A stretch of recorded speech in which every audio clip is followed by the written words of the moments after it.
interview ya mbere muri studios za radio ni hano muri The Kiss Drive. Ikaze kuri Kiss FM, Shaffy. Yo. What's up? Hey, nothing much, man. Good to have you home. Hey, very happy to be here. Very happy? Hey. Ngira ukuntu uri umwana w'inyamirambo rero. Umwana wa Nyamijosi, mu Nyakabanda. Oya. Umuntu wese wize za maternelle wize ahitwa Rehema. N'uwize ahitwa Kagasunzu, ndabasuje cyane. Hariya Kabusunzu hari. So Kabusunzu na Kagasunzu ni nkanoza ni nk'ukuntu tuvuge nka Wizkid na David. Mbese ni Emmanuel na Emmanuel. Twari aba rivals, twagiranaga beef. Twaragiraga mamache hariya bakadutera amabuye. Oya. So Kagasunzu na Kabusunzu. Muri Amerika wisanze ute se? Muri Amerika rero ko nisanzeyo. Nagiye ngira gutya ibintu bicamo. Harukuntu witwa Emmy yaduteye story kuntu yabonye visa ari Rusizi kandi bagomba kugenda the following day maze kuririmba muri Guma hari ruka nkafata bus haca kayo Gatuna aje Kampala. Wewe wanyuze hehe? Ngewe nagize Imana kwanza career yari itaratangira. Actually nabaga Buganda icyo gihe nshaka kuba umu DJ. Nizo zarizo icyo gihe.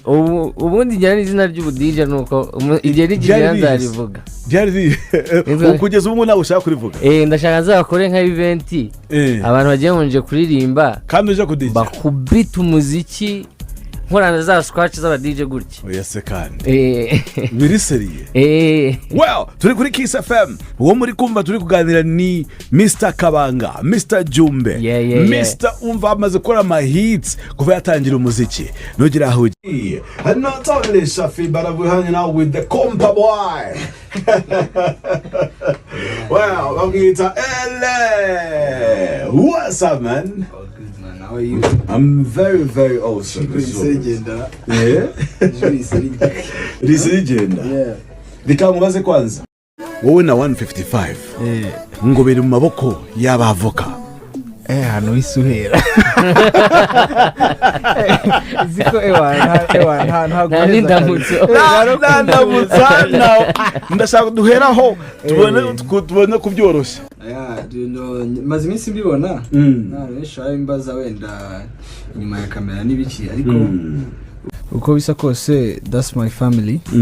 Kandi ikibazo cyose twagira tugikemuriramo imbere. Tugikemuriramo imbere ntabwo ari ibyishimo babirimo imbere. Ibyo ikibazo nta business yose ku isi ibamo ibibazo. Ariko birakemuka cyane y'abantu ubwabo bahuje bakanaganira. Ibyo byose birashoboka. So tubazo twose twaturimo twongutwa twose turi gukemuka. Okay. Cyane. Good news, wabyumvise? Ibyo byirarangiye.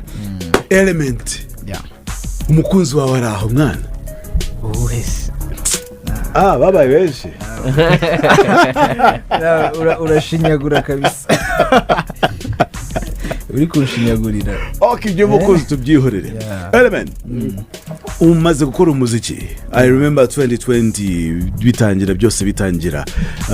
And it's a success story. I love seeing people grow. Nachishimisha nko kubona umuntu narambonye atangira akabona agakora hit imwe 2 3 50 none nawe watangiye no kuririmba. It's all going well. Wageze aho ukora n'abahanzi benshi batandukanye cyane. Tell me, bwambere ukorana na Shaffy. How was the vibe like in the studio? Cyabanje kungora. Kuko ikintu nyine ukuntu bigende wundi y'umuhanzi afite umwihariko cyangwa vision yiwe akenshi biragora. Ni nk'umuproducer wa nkoreye indirimbo. True cyane kuko first of all mfite vision yanjye, so icyo ushaka gukora fusinga birabanza kugorana. Bibanza kugorana gusa igitangaje twahise dukora bana. Mwahise mukora hit. Ni nayo mpamvu ushatse kubaza how was the vibe like? Byagoye gute? Bana yavuye he? Urumva ngewe ukuntu byameze Shaffy ni umuntu nahoze nifuza gukorana nawe kuko ni umuntu nyine voko ye yarankururaga ariko nkavuga ati buriya tuzakorana turi kumwe akazajya bimbwira ngo ariko bareka tugakorana indirimbo ariko njye nanga gukorana n'umuntu utari kumwe buriya nta birangora yo gukorana n'umuntu utari kumwe barabibonye ko nta ari chemistry bitarimo so ndategereza aza mu Rwanda maybe nacyo cyari kimuzanye gukora indirimbo so umunsi wa mbere twase dukora bana kabisa nukuvuga ngo iyi ndirimbo nukuvuga ngo byaraguheza ariko it was worth it kuko nkuko bivuze nahoraga mubwira dukore bikarangira mu ma voice note ya WhatsApp so nabaga ni ubwo last result reka ngere ku kibuga turebe ikivamo then so turicara dukora drawing board kuriya bana ifite ibitekerezo bya before kuyikora during kuyikora na after yes ibiryoshye cyane nibihe ni byose yes ni byose kuko ibyanyuma birimo byose byakoze na hit ni results gusa in the beginning twakoze game in the beginning twakoze drawing board turavuga tuti right now I appeal kuri audience imeze gutya yego turavuga duti ariko ndifuza audience hari indi audience yindi nkeneye kugira ngo nyine ngere u Rwanda rwose nyine ndigereho kuko mbere wari umuhanzi w'abakobwa yes tubitindeho isi nibanga kabisa sinakabanga rwose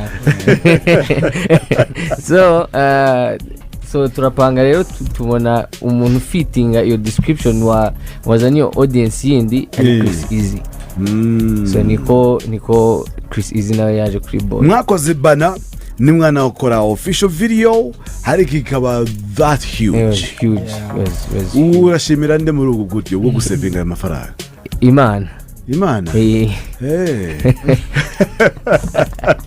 nagiye kwibazana n'umuntu runaka well sasa nubwo ariyo ndirimbo yonyine mwakoranye na Element n'ubu ngubu since then it seems to be a pattern kuba one song to another niwe producer wenyine muzakomeza gukorana mu Rwanda I wouldn't say ariko impamvu nkunda gukorana na Ele turahuza uretse beside music buriya chemistry ya kimuntu irakonta cyane muri creation so nizera views na opinions mu gihe turi gucreatinga na bakizera izanjye so most of the time birangira ari we nkoranye nawe cyane bitewe n'ukuntu duhuza cyane ukuntu muhuza Ele how was Kampala was crazy nayo ntiwari uhari nari mari kabisa narayibonye Kampala habaye nk'ikigali none w'ikirenze Kampala babahaye n'amasutiye ntabwo ndi mu gihe gahunda yo ku Gisenyi zit ni muri weekend cyangwa ni yindi gahunda y'Igisenyi yari ihari ariko haza kubaho approach nyine ya embassy y'u Rwanda muri US so uwe weekend uzaje US nari kuzaja Gisenyi nanisegura ku bafana banje b'Igisenyi so nari nagomba kuzajyayo ariko haisaza nyine bya leta itanyine I have to go to ngomba kubaha mama before abandi bose uzagaruka